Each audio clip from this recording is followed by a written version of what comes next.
Hi everyone, Mrs. Risto here. Today I'm going to go over knife safety, how to set up your workstation, how to properly hold a knife, cut with a knife, and how to break down a product. First thing you need to know about handling a knife in the culinary room is how to be safe and not get hurt. So we have a few tips for this. First off, this is your cutting board that you'll be using. And you'll notice a lot of different cutting boards, even the ones you have at home, slide around and tend to move. So a trick that we use in class is we take a towel or a paper towel, we get it wet, just a little bit damp, and we place it underneath the cutting board, kind of loosely laid out. A few wrinkles are actually good to help it secure. You push it down so it suctions to the counter and it can't wiggle now. So that's a safe tip to keep us from slipping and cutting ourselves. Next thing, we always want to keep our cutting board clear. So in class, we always have a scrap bowl next to our cutting board, and then we have a product bowl. And this allows us to make sure the cutting board is clear and we're not going to have it crowded and accidentally hurt ourselves. I want to also go over how to properly wash a knife and some things that go along with that. We never want to put the knife or any sharp object in a sink. We always carefully place it next to the sink and we'll clean it after we're done cleaning other things very carefully with the blade away from us and a washcloth. So just some general tips to get started with how to handle knives in culinary class. So now I want to go over different types of knives that you'll see in our kitchen and your own kitchen at home. The main knife that we use is called a chef's knife. It looks like this. This is the one we'll use 95% of the time. Next, you might see a paring knife. We use this to cut out bad spots on fruits or vegetables, or to really just carve out little cuts. We really don't use this a lot. It's more just for maybe cutting the end off of a carrot, or like I said, take out a bad spot on a piece of produce. You'll also see a serrated knife or a bread knife. We use this to cut bread. And finally, a vegetable peeler used to peel the skins off of produce. So now that we've gone over safety and workstation setup, I want to also talk about how to properly hold the knife. The most common thing that I see in class is that people put their finger right here and they hold the knife like this. This is not the proper way. In culinary, we use what's called the pinch grip. So you take your forefinger and your thumb and you're going to pinch right here at the back of the blade, right next to the handle. You then take your three fingers, wrap it around the handle so you have a really secure grip. This is called the pinch grip, and this is what your right hand, if you're right-handed, your left hand, if you're left-handed, should be doing. Now, the other hand needs to do, we call it the bear claw, but it's called a guiding hand. It should always have your fingertips curled under so you don't hurt yourself. And that's what you're going to use, it's kind of awkward at first, to hold your produce still. That way you can put the blade right up next to your knuckles. We're talking about knives. Something that goes hand in hand with it is a vegetable peeler. And when cooking in class or at home, you're going to need to use a peeler. You're also going to need to always remember to wash your produce. So I've washed all my produce and now I'm going to peel and show you how to peel a carrot. This is a good instance to use your paring knife. You could also use your chef knife, but for little jobs like this, you could use your paring knife to cut off the end. It goes in my scrap bowl. Cut off the other end. And then there's the great debate, do you peel away from yourself? Do you peel towards yourself? My grandma always peels towards herself. I am a chicken, and a lot of times I peel away from myself. Whatever is more comfortable to you. I think with things like an apple, you have more control when you peel towards yourself. So I'll show you how to peel a couple different things. You can peel towards yourself like this. And notice I'm peeling right into my scrap bowl. This keeps my workstation clean and it avoids clutter on my cutting board. I've seen a lot of people peel or even cut things over a trash can. which is not sanitary at all, and you run the risk of dropping your produce into the trash can, which I have seen happen. So I'm peeling towards myself with the apple. Ideally, I would have peeled the whole thing before cutting it in half, but I showed you how to break it down a little further. So that's apple. With the carrot, I think it's easy to peel away from yourself, and you can position it so it's into your scrap bowl. Just try to keep it neat like that. This is a sharp blade though, so this goes with any other knife that you handle. We don't want to just throw it in the sink for someone else to find in hiding under other dishes or soap bubbles. We want to be just as careful with the peeler. So that's how you peel produce. So the next thing I want to show that goes right along with getting started handling knives is how to break down a product. And we talk about this a lot in culinary, breaking down a product. And what we mean by that is really, how do you take something that is round or that is a different shape and make it so that it's safe to cut and that it's more manageable? So a good example of how to break down a product would be this pepper. This pepper is round and it's not very easy to handle. If I go to cut it, it's going to move on me. So something you can do with this is make it more manageable. So a tip would be pinch grip, guiding hand. I could cut off the top, could cut off the bottom, and I could very carefully slice the side. I could then go around and take out the membrane, put it in my product or my scrap bowl, and you can just take out extra little seeds. Can then, this is a little bit better, but still a little awkward, can then cut it in half, even flatten it out like this. This is a more workable product. Now this isn't waste. I can take out the stem, still manageable product, more easy to use. And I will break that down even further in a little bit when I show you knife cuts.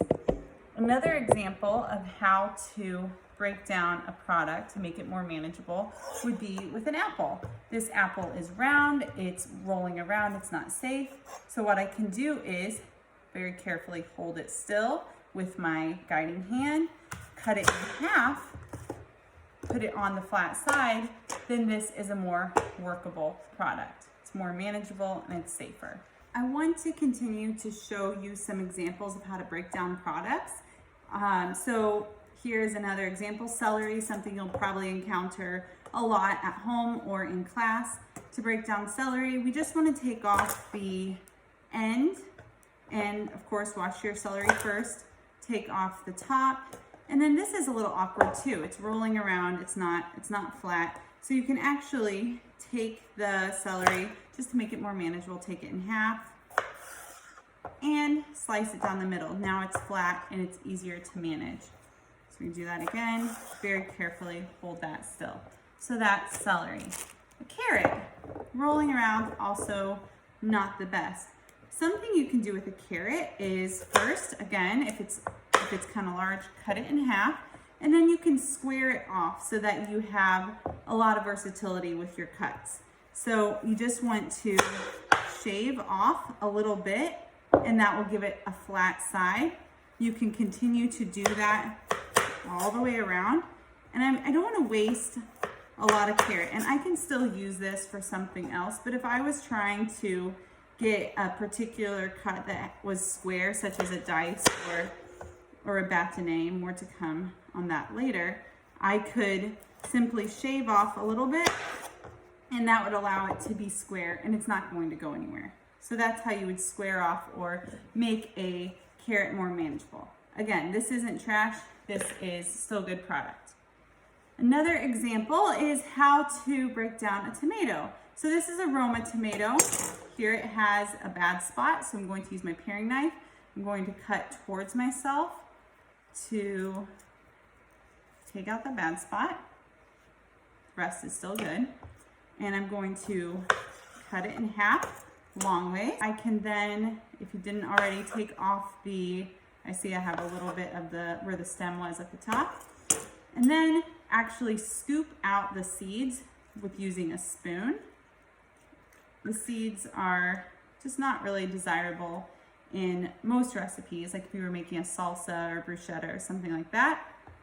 So you scoop out the seeds, and you still have, I'm putting it directly into my scrap bowl, still have a lot of tomato, but this is, again, awkward to cut. So what you actually do is smash it down, and then just a tip with this or with your pepper, it has this membrane on the outside, this waxy membrane that makes it difficult to cut. The knife resists it. So if you turn it over, you can cut more easily on this side. So that is how you could break down a tomato. A couple other examples. So here I have a zucchini. If I want to break down this further, I could take off the ends, and depending on how you want to cut it, again, make it more manageable. So take half of it to start. If I wanted to do something smaller with it, I could cut it in half lengthwise and then break it down further from there. So that is how you would break down a zucchini. If I wanted to do a rondelle, and I'm going to show you more of that later, you could leave it round, but to give yourself a little bit more safety, you could shave off a small section so it doesn't roll on you. Another common example of breaking down a product would be how to take an onion and make it more manageable. So I've already cut this onion in half. This is something I had already. And now how do I cut this down further? So onions are really cool in that it will take me just a few seconds to break this down. So you always want to leave this root section intact. If you cut that off, then you can't do this cool trick, and it makes your job a little bit more difficult. So even with all the skin on, I want to start by just taking the end off, not the root, the other end. And then you can more easily grab the layer. Put that in my scrap bowl. And it peeled much easier. I've seen people try to peel and peel and peel this or garlic. And if you cut it first, it makes it much easier to manage. Then after that, you can simply follow the lines on the onion. Make it a little closer so you can see. And guiding hand, I'm just going to make little incisions all the way down, but I'm not going to the root all the way through the top. I'm leaving this part connected.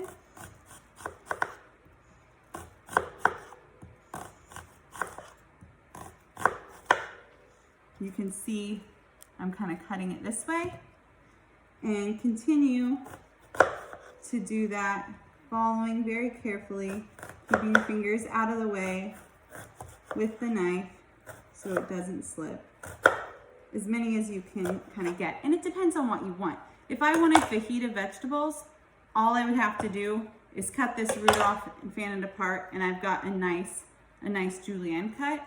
However, if I wanted to do a smaller dice, all I would do is next put my hand flat on top, keeping my fingers up and out of the way, and do some side cuts. I usually do 2 or 3. And then, guiding hand again, just going to cut it down like that. And that gives me a nice diced onion. If I wanted to do more whole pieces, I would just break off the root, and then I have more of a julienne. Another product that I'd like to show you how to break down, a very common one, is a potato. So potato, again, kind of round, not necessarily staying still. This one has a bad spot. So after you peel it, you can use your paring knife to cut out any bad spots you may have and fix that up. And then after that, you want to square it off, just like I showed you with the carrot. So our goal is to make it a more manageable product and safer to break down and cut. So by squaring it off, I can have more precision in my knife cuts and more uniformity. want to show you how to use the knife in different ways. So if I wanted to chop something, this is probably the easiest thing to do. I could do what's called a cross chop, and I would take my product, and if this would be if I wanted something rough and not specific, I would just take my knife in the pinch grip, guiding hand over here, kind of gather the product up, put my hand on top, and just rock the knife back and forth, gather the produce again, kind of with the knife, let it help you, and keep cutting it finer and finer. That's called a cross chop. That's probably the easiest cut we can do. I want to show you how to do the rocking motion that we use most of the time when we cut produce in culinary or any type of thing. So after you've broken down your product and your cutting board is clear, you're ready to go, what you want to do, I'm going to show you with celery, is position your guiding hand on the product, proper pinch grip, and I'm going to show you first just on the cutting board. You're going to push forward, pull back. Push forward with the blade down, pull back with the tip of the knife. The knife never comes off the cutting board. And if you kind of look at it, I'm going in a circle almost. So I'm pushing down, pulling back. I want you to try this first before you introduce the product. Now I'm going to show you on celery. So my hand is here, and this is my guiding hand. It helps me when I cut. I'm going to scooch back, and I'm going to keep the blade against my knuckles. And I'll go kind of slow to show you. And I'll show you the different angles too, so you can see. Push with the blade down, pull with the knife tip. That is the rocking motion, and it allows me to cut my product quickly and safely and efficiently. I'll show you one more time. And it takes practice to get comfortable with keeping your knuckles as your guiding hand right against the blade.